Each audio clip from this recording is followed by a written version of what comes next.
If anyone thought why this 6 runs became 12 all of a sudden, let me talk about it. Welcome back to my new YouTube video, this time in the cricket circuit with Gerard K. And I'm going to bring a nice topic today, and it's a very interesting, very nostalgic, and it's very thrilling to say the least. So actually this topic in the history wise, it was brought by the former New Zealand legend Martin Crowe in New Zealand. So he brought this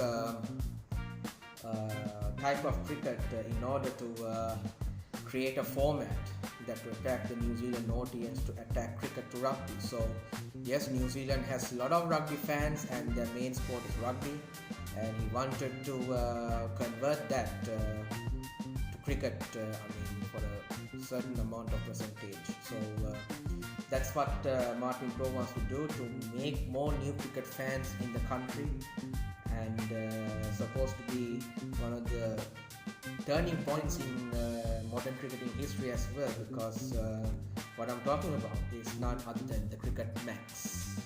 Let's talk about the Cricket Max first of all, and it's actually when you talk about the field at the start, it's actually a traditional oval with the inner grid and 2 max zones. So the inner grid in the early days, it's not a traditional oval, it's a sand clock shape size inner grid, and the 2 max zones. There is a semicircular max zone. It can be semicircular or it can be double trapezium in different games, at each end embracing traditional long on and long off. It's actually placed in long on and long off and extending to the boundary. Yes, from the long on region to the boundary line, it was actually placed there. The boundary is effectively the diameter of that semicircle. The inner grid has the same purpose as the inner ring in the one-day game. So that's what I said. The inner ring in the early days, it can be a circle or it can be a sand clock shape.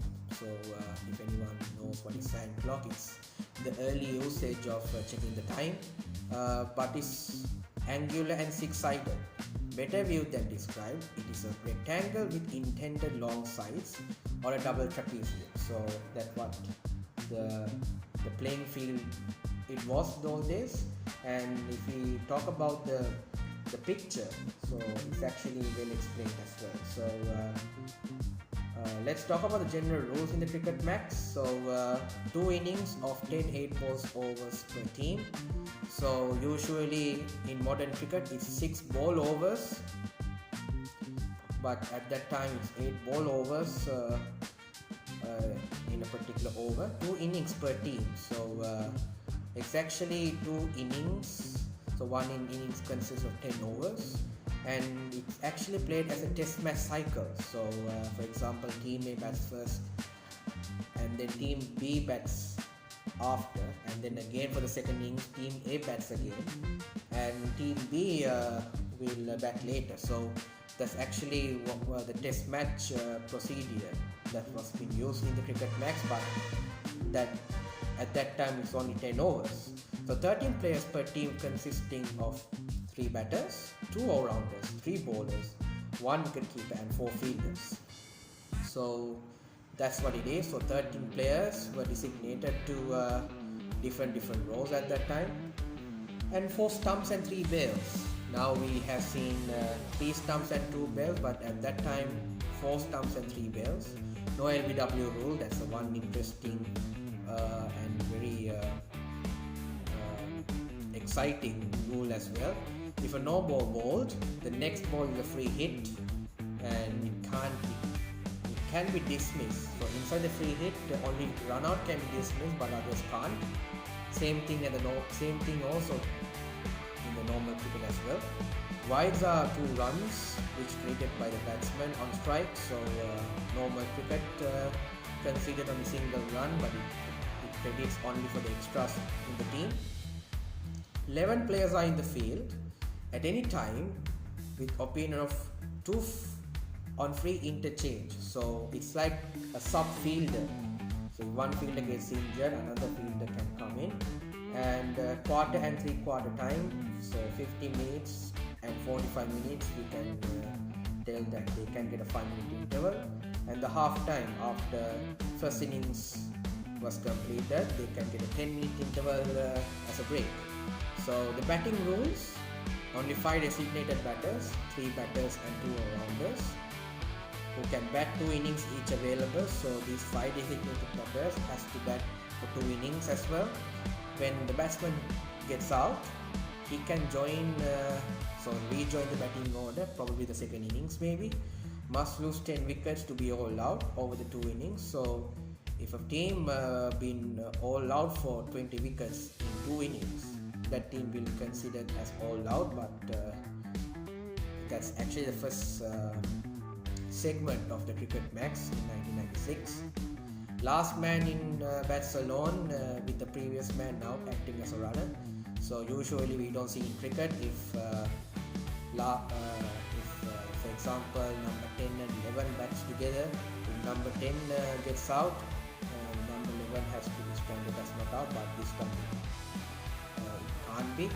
So the last person has to so the dismissed batter has to run as a batter until the last man has to get out. Each batsman in his first innings, in first innings, not the second innings, in his first innings, must score 20 of his first 25 balls. For example, like if he scored just 19 of 25, he will be timed out or struck out. I mean, timed out is not a very nice topic for Sri Lankan, even for myself as well. If ball is hit into or over the max zone, so he'll get 12. So if it's a 6 towards the max zone, he'll get 12. So it's actually very nice for the batters. If he get caught inside the max zone, he will be not out, but get 6. So he won't get 12 runs, he will get half of that, so 6 runs. If a batsman hits 3 boundaries in a row, the third boundary can be doubled. For example, if I hit a third boundary as a 4, I'll get 8, or if not 6 runs, I'll get 12. So same thing, if a batter scores a boundary for 4 runs in the max zone, I'll get 8 runs. So it's also doubled as well. So that's what the rule is. Another player can be designated as a pinch hitter in the last 10 overs at any time. If dismissed, a team wicket is used up. So designated batter who can be a pinch hitter, if he gets out, a team wicket can used up. So it's also considered as a wicket. So the bowling and the fielding rules in the cricket max. So let's talk about the bowling and the fielding rules. 5 designated bowlers, 3 bowlers and 2 all-rounders. And there must be a slow bowler, a compulsory slow bowler in that team to bowl. 5 overs per bowler available. So yes, one bowler can bowl 5 overs with the allowance of 3 overs spell at any time. So that's facility must be taken. A bowler can be changed after 4 balls. So I told about 8 balls per over. So in the mid of this 8 balls per over, a fielding captain can change another bowler and completed the particular over in the crucial last 10 overs. So probably the second innings mostly. At any time, it seems that the designated fielders may bowl in these circumstances. So in any circumstances, they can do that. Run-ups start inside the inner grid. So outside inner grid can be considered as a dead ball. In the first 10 overs, so the first innings I should say, first innings, first 10 overs, the fielding side has to allow 2 fielders outside the circle.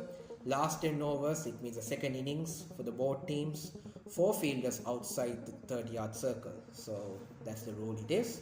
If any fielders hits the stumps, probably physical contact with the stumps without hitting the ball is either dead or the batsman is out.